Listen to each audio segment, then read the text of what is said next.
Hello students, my self बसंत सैनी। हम अपने lecture को आगे बढ़ाते हैं। आज हम लेमिनार फ्लो का लेक्चर नंबर 2 देखते हैं, ठीक है।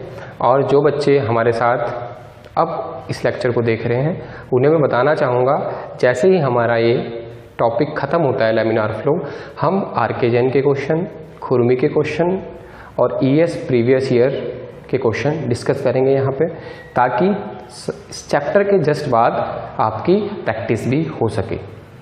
हम मेन कॉन्सेप्चुअल क्वेश्चन भी देखेंगे, न्यूमेरिकल टाइप के क्वेश्चन भी देखेंगे, ठीक है। तो आगे बढ़ते हैं। हम आज डिस्कशन स्टार्ट करते हैं लेमिनार फ्लो का चैप्टर लेक्चर 2 और डिस्कशन का टॉपिक है क्रिटिकल रिनोल्ड नंबर, ठीक है। उससे पहले मैं क्रिटिकल रिनोल्ड नंबर का मीनिंग आपको क्रिटिकल वर्ड का मीनिंग बताना चाहूँगा। क्रिटिकल वर्ड का जो मेन मीनिंग है वो ये है आर या पार। राइट, कोई बंदा अगर हॉस्पिटल में एडमिट है, हम बोलते हैं उसकी सिचुएशन क्रिटिकल है। इट मीन्स इस सिचुएशन के बाद क्या तो अगर अच्छा हुआ तो बच पाएगा या फिर नहीं तो भगवान को प्यारा हो जाएगा, ठीक है। तो ऐसे ही एक यहाँ पर वर्ड आएगा क्रिटिकल रिनोल्ड नंबर। अब आपको पता है रिनोल्ड नंबर का मेन अभिप्राय क्या है कि जब फ्लो इंटरनल फ्लो होता है तो हमें ये डिसाइड करने में हेल्प करता है कि हमारा फ्लो लैमिनार होगा या टर्बुलेंट, ठीक है। तो क्रिटिकल रिनोल्ड नंबर वह रिनोल्ड नंबर है जिसके जस्ट बाद हमारा फ्लो लैमिनार, प्योरली लैमिनार नहीं रहेगा, ठीक है। अगर मैं बात करूं for laminar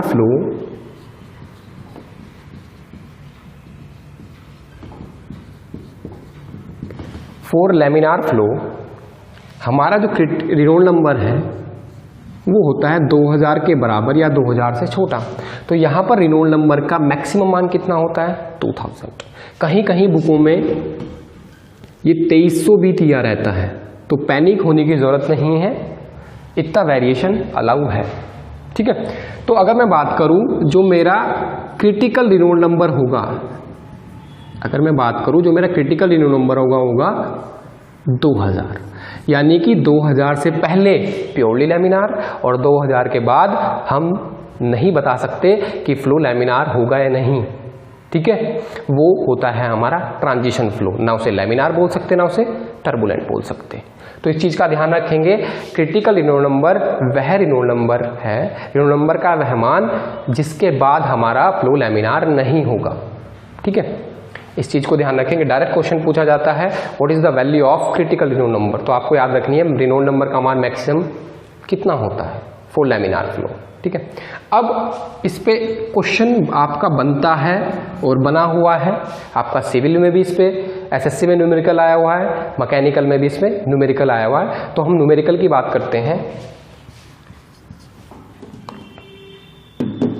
for laminar flow जिसके लिए क्रिटिकल रिनोल्ड नंबर का मान उन्होंने दिया है 2320 और इस पाइप से हमारा फ्लो हो रहा है, ठीक है, जिसका डायमीटर दिया है आपका 20 सेंटीमीटर और विस्कोसिटी आपको दी है 0.0101, ठीक है। तो उसने बोला है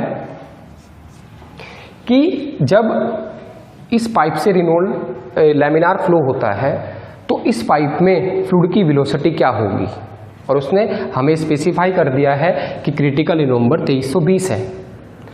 अगर हमें गिवन नहीं है तो हम 2300 मान के भी कैलकुलेशन कर सकते हैं और 2000 मान के भी कैलकुलेशन कर सकते हैं। तो इसमें हम ध्यान रखेंगे, हमें पता है क्रिटिकल रिनोल्ड नंबर का इक्वल टू क्या होता है, velocity into dia upon kinematic viscosity. हमें डायमीटर भी गिवन है, हमें काइनेमेटिक विस्कोसिटी भी गिवन है और हमें रिनोल्ड नंबर भी गिवन है। तो यहाँ से हम क्या निकाल सकते हैं, अपना वेलोसिटी। वेलोसिटी कैसे निकलेगी, जब हम वैल्यू पुट करेंगे क्या 2320 इक्वल टू वेलोसिटी हमें निकालनी है, डायमीटर हमें दिया है 20, तो हम मीटर में लेके चलेंगे -10⁻²। उसके बाद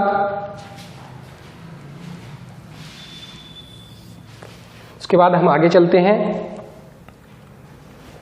काइनेमेटिक विस्कोसिटी दी है 0.01 इंटू 10⁻⁴। एक्चुअली विस्कोसिटी हमें दी है, काइनेमेटिक विस्कोसिटी दी है 0.01 स्ट्रोक।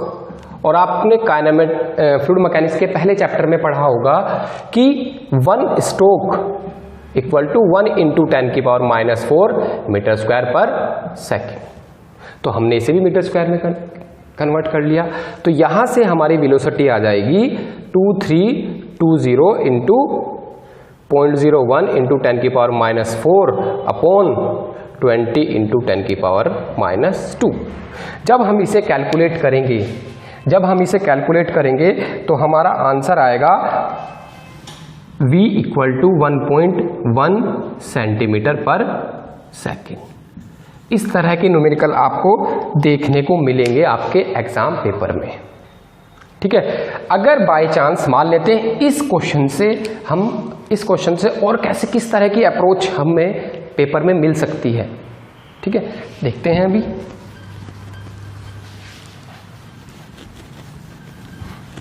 इस तरह की अप्रोच कैसे मिल सकती है।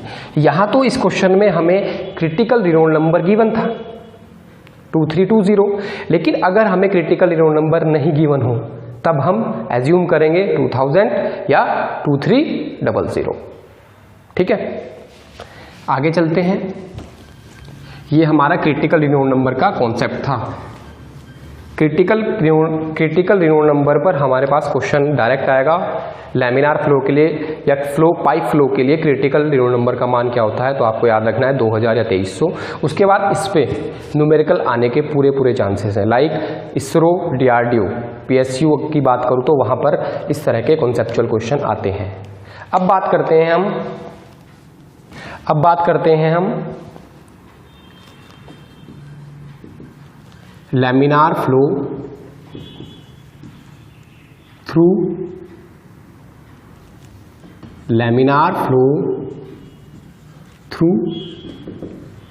पाइप।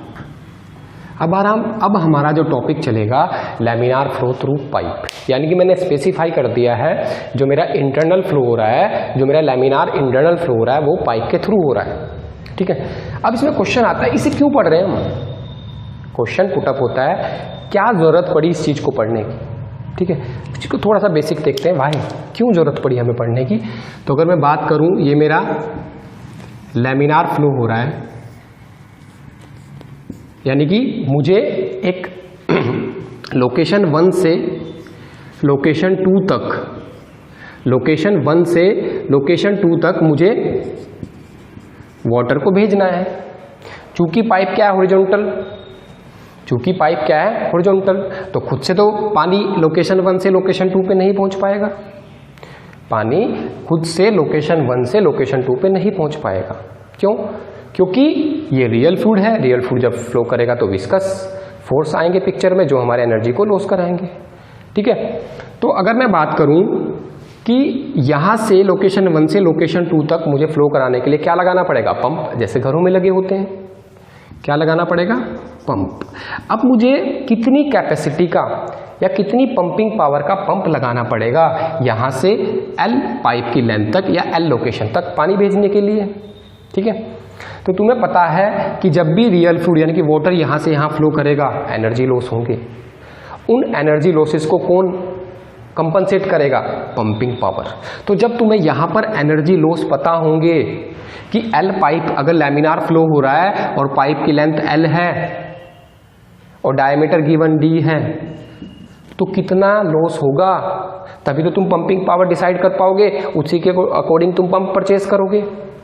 तो मेन ऑब्जेक्टिव क्या है इस टॉपिक का कि भाई जब लैमिनार फ्लो थ्रू पाइप होता है तो हमें वहां पर होने वाले लॉसेस को देखना है। वो लॉसेस कैसे होते हैं, किन किन चीज़ों पे डिपेंड करते हैं और कैसे उन लॉसेस को हम रिड्यूस कर सकते हैं। वापस बता रहा हूं आपको एक बार कि जब लैमिनार फ्लो थ्रू पाइप क्यों पढ़ते हैं, क्योंकि हमें एक लोकेशन से दूसरी लोकेशन में फ्लूइड को फ्लो कराना है, तो हमें वहां लॉसेस पता होना चाहिए कि लॉसेस किन किन पैरामीटर पे डिपेंड करते हैं और अपनी ऑप्टिमम डिजाइन के लिए, अपनी ऑप्टिमम एफिशिएंसी के लिए हम उन लॉसेस को कम कैसे कर सकते हैं। तो आइए इस चीज को आगे बढ़ते हैं।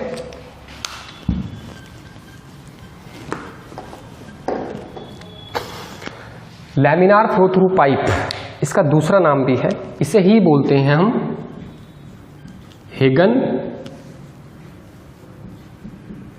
पोइसुली फ्लो। ध्यान रखेंगे, लैमिनार फ्लो थ्रू पाइप ही क्या कहलाता है, हेगन पोइसुली फ्लो। ठीक है, अब ये हेगन पोइसुली फ्लो, हेगन और पोइसली हमारे दो अलग अलग साइंटिस्ट थे, जिन्होंने क्या किया था, जिन्होंने लैमिनार फ्लो थ्रू पाइप की स्टडी करके हमें प्रेशर ड्रॉप या एनर्जी लॉस का एक्सप्रेशन दिया था। ठीक है, तो उससे पहले देखते हैं, उससे पहले थोड़ा और बेसिक में जाते हैं, क्या कि जब भी when a real fluid flows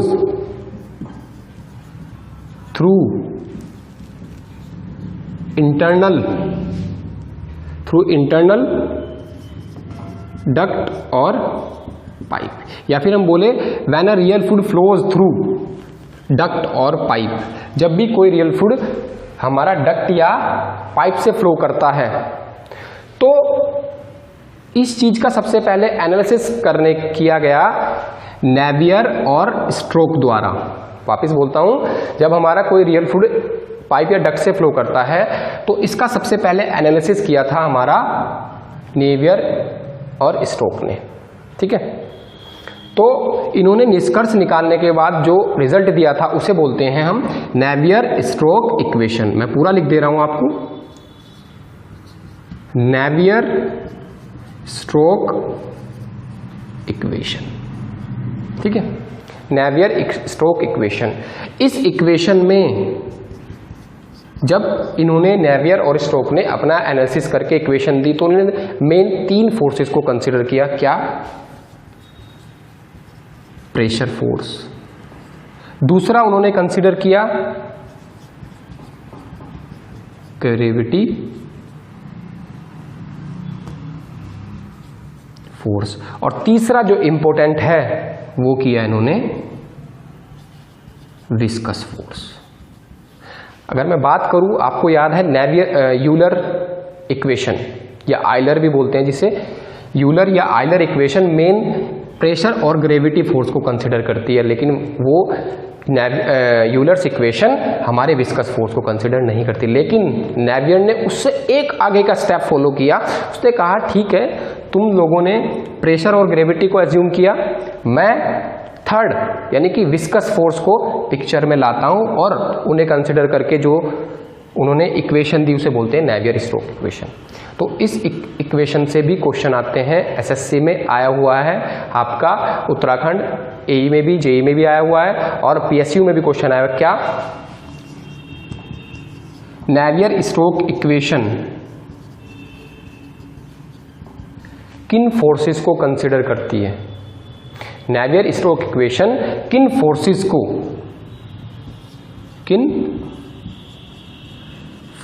को कंसीडर करती है? इस चीज का ध्यान रखेंगे। तो कितने फोर्सेस है? प्रेशर, ग्रेविटी और विस्कस।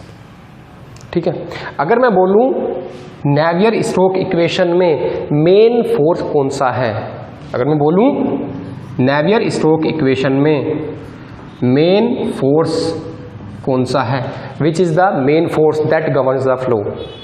भाई देखो, प्रेशर और ग्रेविटी आपका यूलर्स इक्वेशन में यूज हो चुका है, तो इसमें एडिशनल कौन सा फोर्स है? Viscous force.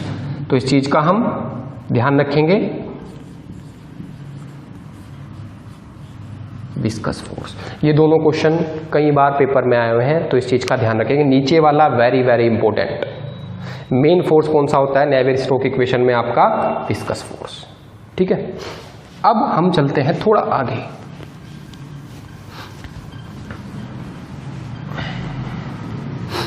अगर मैं एक पॉइंट में बात करूं, नेवियर स्ट्रोक इक्वेशन जब विस्कस फ्लो का इंटरनल फ्लो होता है, जब विस्कस फ्लो हमारा इंटरनल यानी कन्फाइंड एरिया से होता है तो हम नेवियर स्टोक्स इक्वेशन यूज करते हैं। ठीक है, तो हेगन और पॉइजली ने क्या सोचा कि जब हम उन नेवियर स्टोक्स इक्वेशन को एक स्पेशल केस में लगाते हैं, हेगन और पॉइजली ने क्या किया, नेवियर स्टोक्स इक्वेशन को एक स्पेशल केस यानी कि पाइप फ्लो के लिए लगाया, तो बनने वाली इक्वेशन क्या कहलाई, हेगन पॉइजली इक्वेशन, हेगन पॉइजली इक्वेशन। ठीक है, तो कहने की क्या बात है, हेगन पॉइजली, हेगन पॉइजली इक्वेशन कहां से निकली, जब हमने नेवियर स्टोक्स इक्वेशन को पाइप फ्लो के लिए लगाया। एक चीज तो तुम याद रखेंगे, क्या, जब नेवियर स्टोक्स इक्वेशन को पाइप के लिए लगाया गया तो जिसने ये काम किया यानी कि हेगन और पॉइजली ने, तो जो फाइनल रिजल्ट निकला उसे नाम दे दिया गया क्या, हेगन पॉइजली, और इसलिए इस फ्लो का नाम क्या बन गया, हेगन पॉइजली फ्लो। ठीक है, आगे चलते हैं।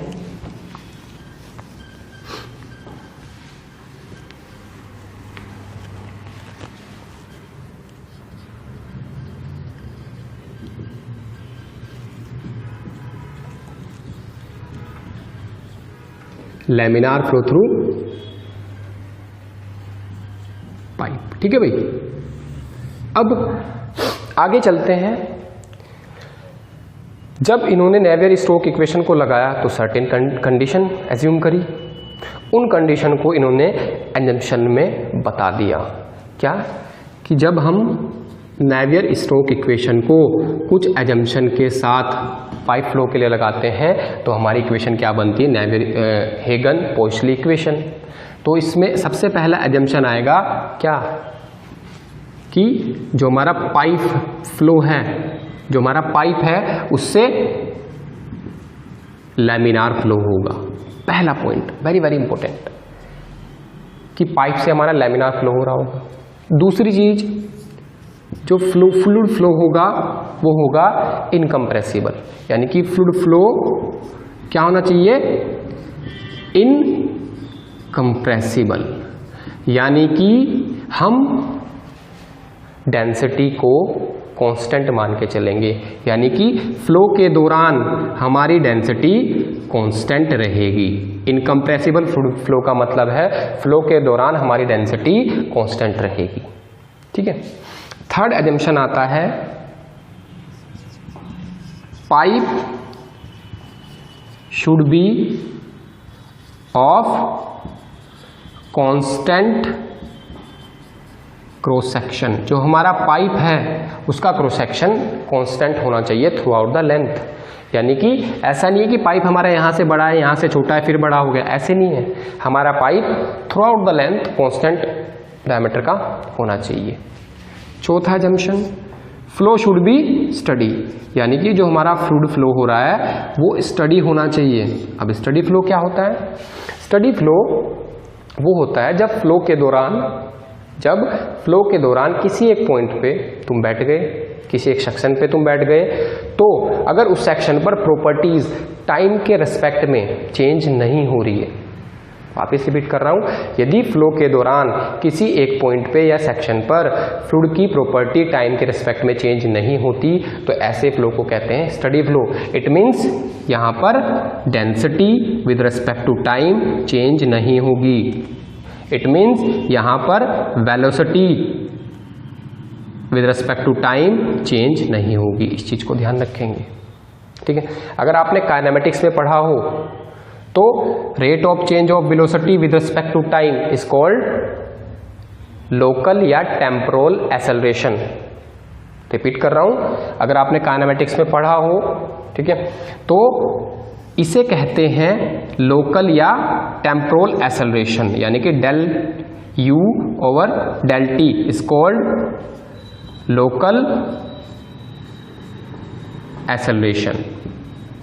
इसका मतलब हमने एजम्पशन के थ्रू ये बोल दिया कि जब फ्लूइड पाइप के थ्रू फ्लो कर रहा होगा तो हमारा वहां पर लोकल एक्सेलरेशन यानी कि लोकल त्वरण 0 होगा।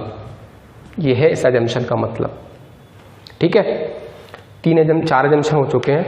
5वां हमारा बहुत बहुत इंपॉर्टेंट है, उसे थोड़ा सा डिटेल में पढ़ेंगे क्योंकि उससे अलग से भी क्वेश्चन बनते हैं, उससे अलग से भी हमारे क्वेश्चन पुटअप हुए हैं और होंगे। ठीक है, 4 एजम्पशन ये रहे हमारे।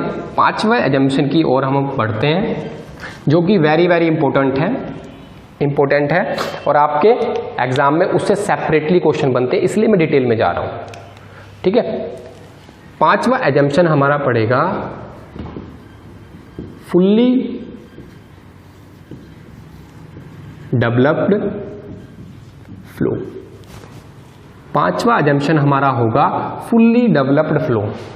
आपने बहुत जगह इस एजम्पशन को देखा होगा। आइए अब इस एजम्पशन का मतलब समझते हैं क्या होता है। ठीक है, ये हमारा है पाइप। ये पाइप का आउटलेट मान लेते हैं, थोड़ा ऐसे एज्यूम करते हैं इस बार, इस तरह से। ये पाइप का इनलेट है, ये आउटलेट है। ठीक है, अब जैसे ही कोई फ्लूइड इसके अंदर फ्लो करेगा, ठीक है, तो सडनली क्या होगा, जैसे ही तो कुछ दूरी तक, तो पाइप की इनलेट से कुछ दूरी तक हमारे विस्कस इफेक्ट कंप्लीटली पिक्चर में नहीं आ पाते। इस पाइप को मानेंगे हम रिजिड पाइप। क्या मानेंगे? Rigid pipe.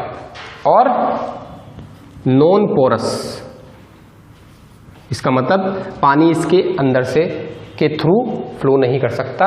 रिजिड का मतलब ये इसकी इलास्टिक प्रॉपर्टी नहीं होगी। ठीक है, यानी कि डिफॉर्म नहीं होगा।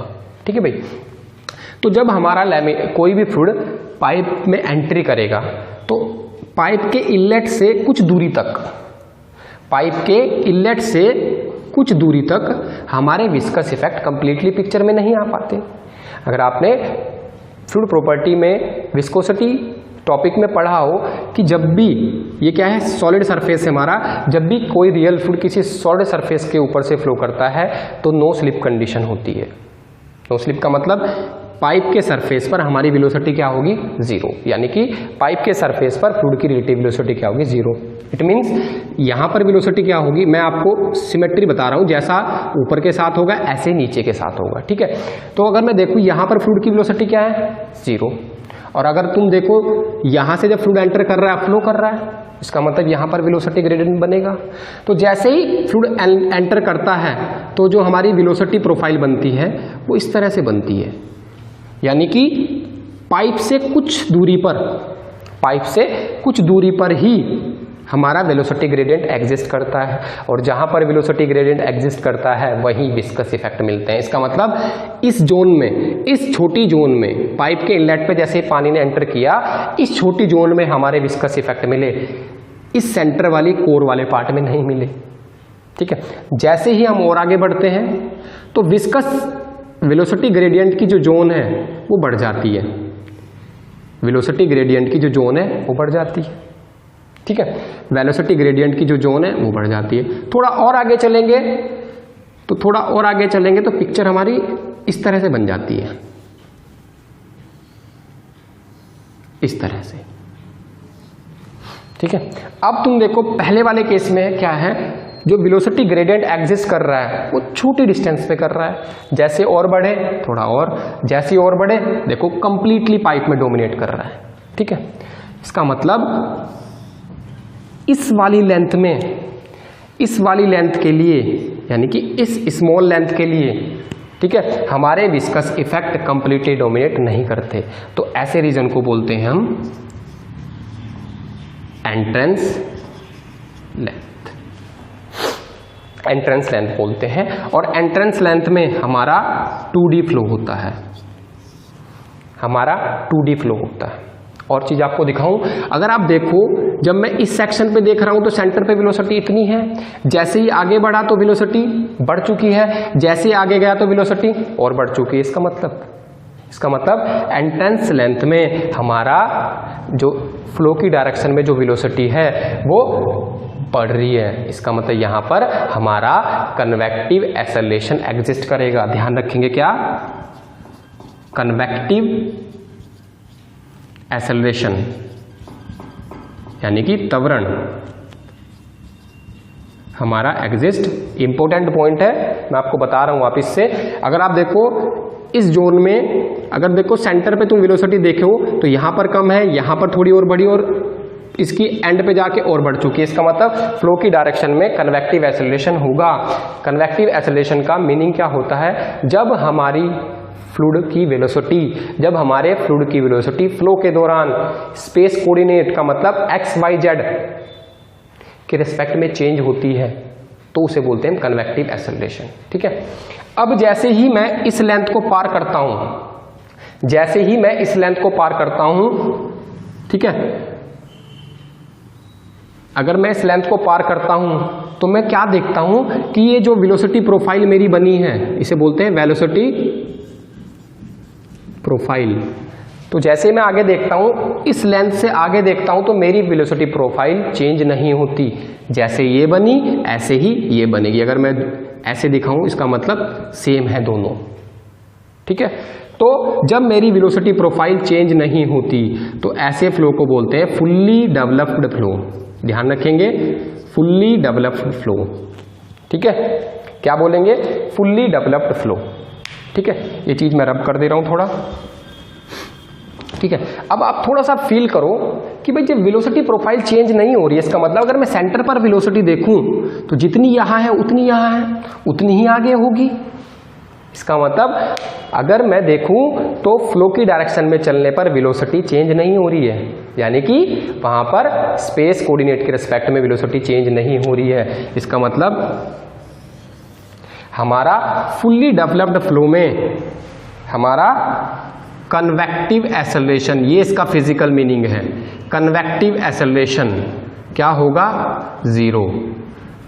यानी कि जो वेलोसिटी है विद रेस्पेक्ट टू एक्स, अगर मैं इस डायरेक्शन को एक्स मानूं इसे वाई, तो एक्स डायरेक्शन के रेस्पेक्ट में चेंज नहीं होगी।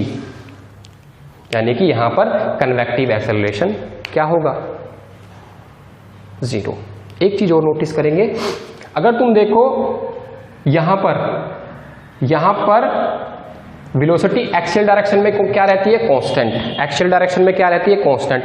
इसका दूसरा मीनिंग क्या हो सकता है कि वेलोसिटी एक्सियल डायरेक्शन में क्या रहेगी, कांस्टेंट। ठीक है।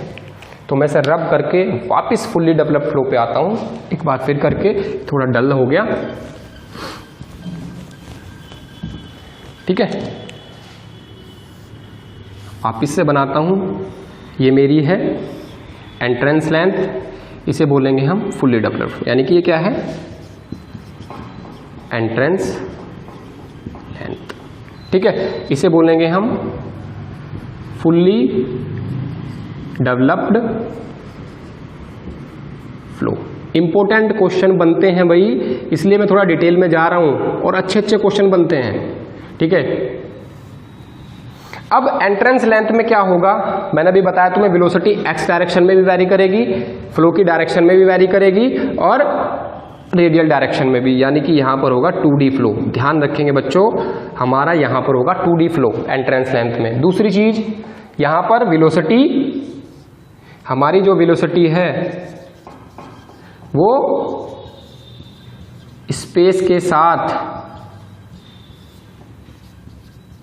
वैरी करेगी। ठीक है। ओके। अब यहां पे क्या होगा, हमारा जो फ्लो होगा वन डायमेंशनल होगा, that is flow will be in the axial direction. ध्यान रखेंगे इस चीज को, flow will be in the axial direction. और यहां पर हमारी वेलोसिटी स्पेस के साथ, स्पेस कोऑर्डिनेट के साथ नहीं बदलेगी। इस चीज को ध्यान रखेंगे, ठीक है, clear.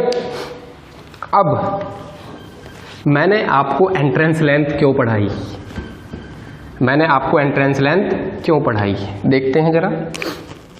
Important point about entrance length जो आपके पेपर में आए हुए हैं और आएंगे कि अगर ये लैमिनार फ्लो हो रहा है पाइप से तो एंट्रेंस लेंथ LE का मतलब एंट्रेंस लेंथ और पाइप के डायमीटर का रेशो होगा 0.07 इंटू रेनॉल्ड नंबर। याद रखेंगे, आपका पेपर में पूछा गया है, ठीक है। दूसरी चीज 4 टर्बुलेंट फ्लो। अगर हमारा फ्लो क्या है, टर्बुलेंट, तो हमारा एंट्रेंस लेंथ और डायमीटर, एंट्रेंस लेंथ और पाइप डायमीटर का जो रेशो होगा वो होगा 50 के बराबर, ठीक है। ये क्वेश्चन आपका सिविल के पेपर में आया हुआ है, ये आपका मैकेनिकल के पेपर में आया हुआ है, ठीक है, क्लियर। तो आगे हम थोड़ा सा देखते हैं, एजम्पशन को रिकॉल करते हैं क्या, कि जब लैमिनार फ्लो थ्रू पाइप होता है और हम उसे हेगन पॉइजली फ्लो बोल रहे हैं, तो हमें एजम्पशन मान के चलने पड़ेंगे। पहला लैमिनार फ्लो कि पाइप से हमारा लैमिनार फ्लो हो रहा है, पाइप हमारा यूनिफॉर्म डायमीटर का है। तीसरा, हमारा जो फ्लूइड फ्लो है वो इनकम्प्रेसिबल है। चौथा, जो हमारा फ्लो है वो स्टडी है। और वेरी वेरी इंपॉर्टेंट, इस चीज को मैं डिस्कस करूंगा आगे, कि जब हमारा फुल्ली डेवलप्ड फ्लो है, ठीक है, ये चीज हो गया। अब मैं पेपर के रेस्पेक्ट में देखूं तो फुल्ली डेवलप्ड फ्लो से सेपरेटली कैसे क्वेश्चन आते हैं। अभी तो मैंने एंट्रेंस लेंथ के बारे में बताया, अब देखता हूं फुल्ली डेवलप्ड फ्लो से कैसे क्वेश्चन बनते हैं। फुल्ली डेवलप्ड फ्लो में velocity profile does not change. Very very important question है, मैकेनिकल में डायरेक्ट आया हुआ है कि जब फुल्ली डेवलप्ड फ्लो होता है तो इसका मीनिंग क्या है, वेलोसिटी प्रोफाइल चेंज नहीं होती है। डायरेक्ट क्वेश्चन आता है, वेरी वेरी इंपॉर्टेंट। फिर इसमें जो वेलोसिटी है वो किसके रेस्पेक्ट में चेंज करती है, ठीक है। वेलोसिटी जो है वो स्पेस कोऑर्डिनेट, यानी कि, या मैं बोलूं फ्लो की डायरेक्शन, अगर मैं बोलूं फ्लो की डायरेक्शन के रेस्पेक्ट में चेंज नहीं करती है। तीसरी चीज, यानी कि फ्लो की डायरेक्शन में कन्वेक्टिव एक्सेलरेशन क्या होगा, 0। इस चीज को ध्यान रखेंगे, फ्लो की डायरेक्शन में कन्वेक्टिव एक्सेलरेशन क्या होगा, 0। तो इस पे क्वेश्चन बना हुआ है, इस पे क्वेश्चन बना हुआ है। और तीसरी चीज, इसका यूज करूंगा मैं अपने डेरिवेशन में, ठीक है।